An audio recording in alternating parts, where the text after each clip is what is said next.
Princi William mund t'i heq titullin mbretëror princit Harry. Një valere tensionesh po përfshin familjen mbretërore britanike sipas burimeve të afërta me pallatin Buckingham.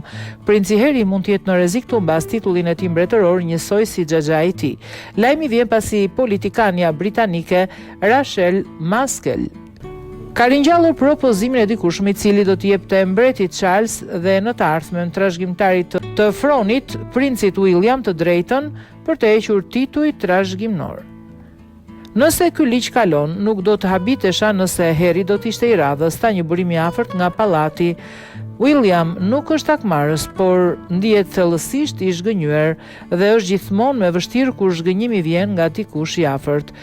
Marrëdhënie e ngrirë mes vëllezërve. Princi Harry dhe William nuk kanë folur për më shumë se 2 vjet. Burimet nga rrethi William kanë treguar se ai është ende i zemëruar për librin e Harryt botuar në vitin 2023, ku ky i fundit rrëfen për një përleshje fizike mes tyre dhe për komentet e dyshuara raciste të Kate Middleton ndaj fëmijëve të Harryt dhe Meghan Markle.